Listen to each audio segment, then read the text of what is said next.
കാലണയ്ക്ക് ഉപ്പ് തേക്കാത്തൊരുത്തന് എന്റെ ഏട്ടനെന്ന് പറയുന്നവൻ. അവൻ നിന്നെയും നിന്റെ കുഞ്ഞിനെയും നോക്കും.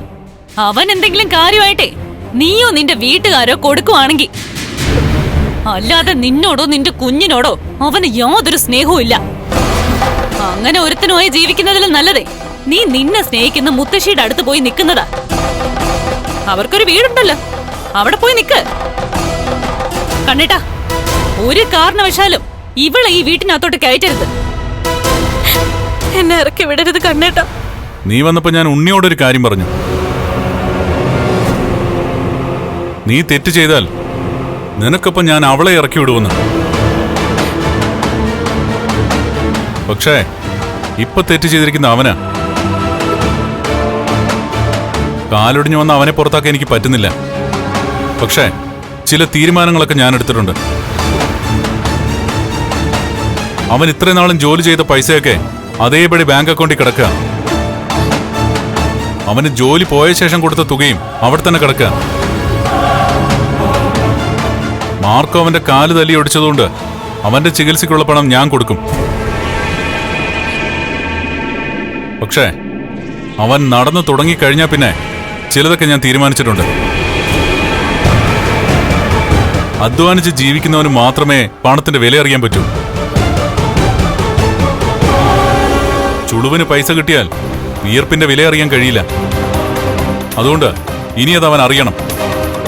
എന്നുവെച്ചാ അവൻ അധ്വാനിച്ച പൈസ കൊണ്ട് അവൻ അവന്റെ കുടുംബം നോക്കണം. അവനൊരു കുടുംബം ഉണ്ടാക്കണം.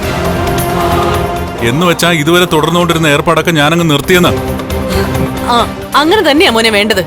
ദേ, അമ്മയുടെ വാക്കും പൂർണ്ണമായിട്ടങ്ങ് വിഴുങ്ങണ്ട കേട്ടോ കണ്ണേട്ടാ. നിന്റെ അമ്മയെ ഞാൻ അമ്മയെന്ന് വിളിച്ചതുകൊണ്ട് അമ്മയുടെ കാര്യത്തിൽ മാത്രം എനിക്ക് കടുത്ത തീരുമാനം എടുക്കാൻ പറ്റുന്നില്ല.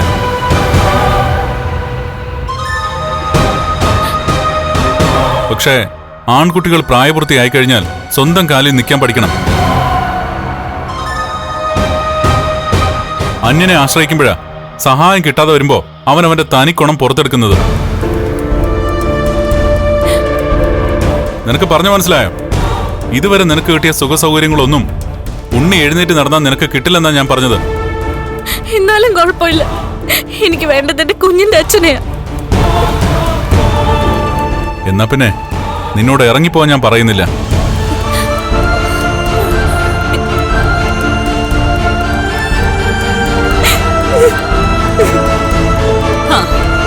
ഇതാ കുഴപ്പം.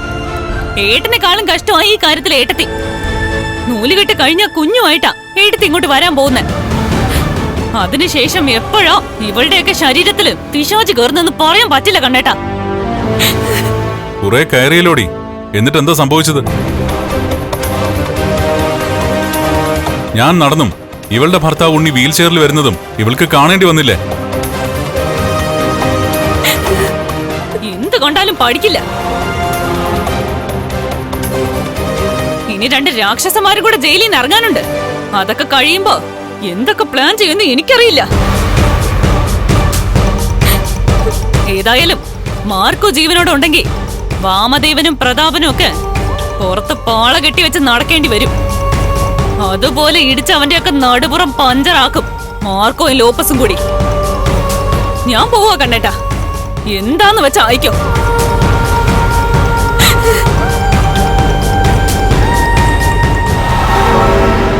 പിന്നെ അമ്മയോട് ഞാൻ ഒരിക്കൽ കൂടി പറയുവാ, അമ്മമാര് വിളമ്പുന്ന ഭക്ഷണത്തില് അതിന്റെ സ്നേഹം കൂടെ ഉള്ളതുകൊണ്ടാ രുചി കൂടുന്നൊരു പറച്ചിലുണ്ട്. അങ്ങനെ രുചിയുള്ള ഭക്ഷണം കണ്ണേട്ടം കഴിക്കുന്ന സമയത്ത് എപ്പോഴെങ്കിലും അതിൽ വിഷം കലർത്തി കൊടുത്ത് എന്റെ ഏട്ടിനെ കൊല്ലരുത്.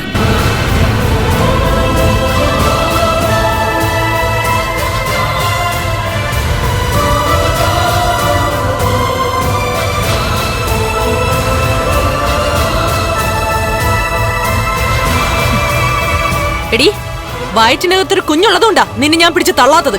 കയറി പോടി.